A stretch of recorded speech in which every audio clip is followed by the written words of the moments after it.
an'izay rehetra malala an'Andriamanitra sady voantso no masina ho aminareo ane ny fiadanan'i Jesosy Kristy tompontsika. Amen.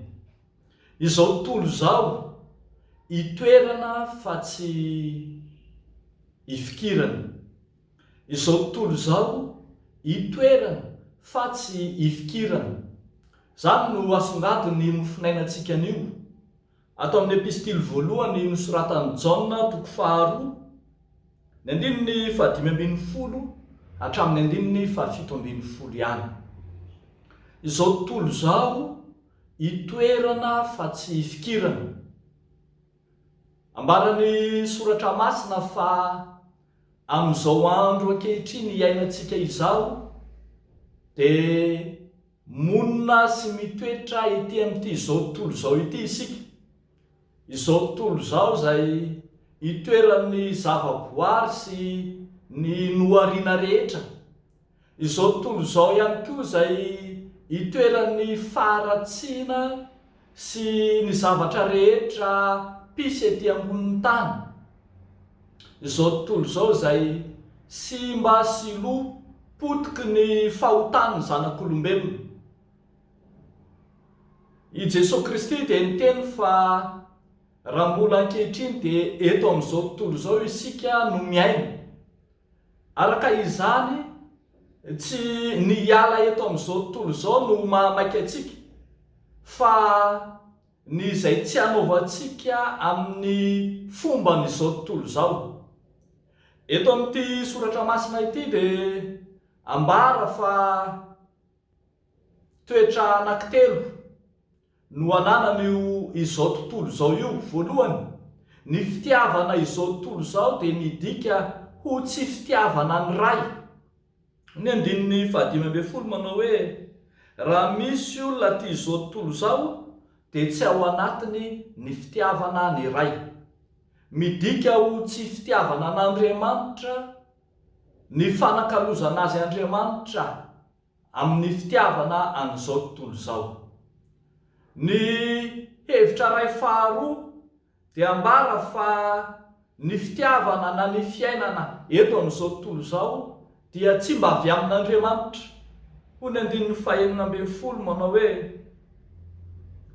ny rehaka momba izao fiainana izao dia tsy avy amin'ny ray fa avy amin'izao tontolo izao. Noho izany tsy afaka omentsika an'Andriamanitra mihitsy ny tsiny, na dia mpahary sy mpamorona ny zavatra rehetra ary izy, dia tsy nahary ny fahotana kosa izy, tsy nahary ny faharatsiana, fa teraka avy amin'izao tontolo izao dia ny devoly zany no nanapaka izany. Ary fahatelo, eo amin'ny 7:10 dia ambara fa ny fanaovana ny sitrapon'Andriamanitra no ahafahantsika manohitra ny asan'izao tontolo izao. Ho ny 7:10 hoe mandalo izao fiainana izao sy ny filany, fa izay manao ny sitrapon'Andriamanitra no maharitra mandrakizay. Ry havako malala, mifanohitra tanteraka zany ny tontolon'Andriamanitra sy izao tontolo izao. Ny tontolon'Andriamanitra feno fahamasinana sy fahatsarana. Izao tontolo izao kosa feno faharatsiana sy fiainana feno rendrarendra, fiainana izay mandeha amin'ny filan'ny tenany, ny daniny nofony, ny filan'ny nofony ho ny voalaza eto. Ry havako malala ho ny tompo, ny vavaka nataon'i Jesosy Kristy ho amin'ny mpianatra ao amin'ny Jaona 7:10 dia milaza fa tsy maintsy mitoetra amin'izao tontolo izao tsika raha mbola ankehitriny. Saingy ny vavaka nataon'i Jesosy dia manao hoe izaho mangataka ho azy tsy ny hampiala azy amin'izao tontolo izao, fa mba hiaro azy amin'ny ratsy. Tsy naman'izao tontolo izao izy, tahaka ahy tsy naman'izao tontolo izao. Ry havako malala ho ny tompo, ity mofinainantsika anio ity dia teny nofidiana manokana novakiana tamintsika tamin'ny voalohan'ny taona. tamin'ny taom-baovao zany. Entina hanambarana fa raha andeha hamakivaky ity taona vaovao ity isika dia mandehana mamakivaky ny taona vaovao miaraka amin'Andriamanitra. Aza misafidy hanao ny fanaon'izao tontolo izao, na dia eto amin'izao tontolo izao aza, na dia milomano ao anatin'ny tontolo feno faharatsiana ary isika, dia antsoiny ny tenin'Andriamanitra kosa tsy hahafoy na hahasaraka an'Andriamanitra. Andriamanitra ilay tsy naman'izao tontolo izao no miaro antsika tsy ho voakasiky ny loton'izao tontolo izao. Andriamanitra ilay tsy mba nahary ny faratsin'izao tontolo izao no momba antsika tsy hifangaro amin'ny fahaloton'izao tontolo izao.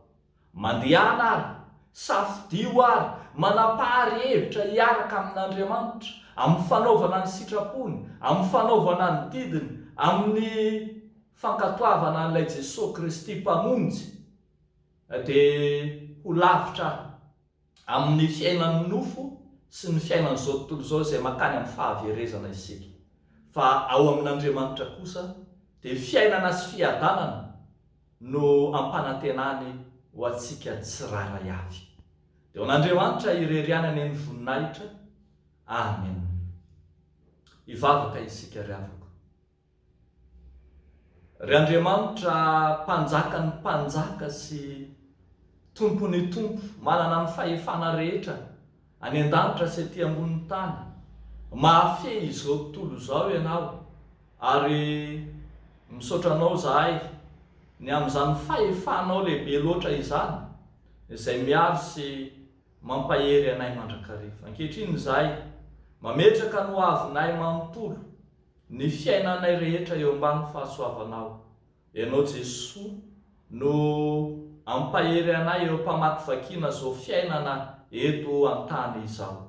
Mampahereza anay Tompo tsy ho solafaka an-dalana, ho tonga soa any aminao rahatrizay. Ankehitriny izahay manomana ny fo sy ny fanahinay, ny tenanay hiatrika ny fanompona masina izay fanaonay amin'ny andro voalohany amin'ny herinandro, dia mangataka izahay ny fanatrehanao, ny fanomananao, ny fombanao, ny mpanomponao tsiraray avy, na iza na iza, na aiza na aiza, ary na inona andraikitra raisiny eo amin'ny fiangonana. Ianao anomana ny fon'izy ireny, iaona aminao Andriamanitra. Dia amin'ny anaran'i Jesosy nanaovanay izany mivavaka izany. Amen.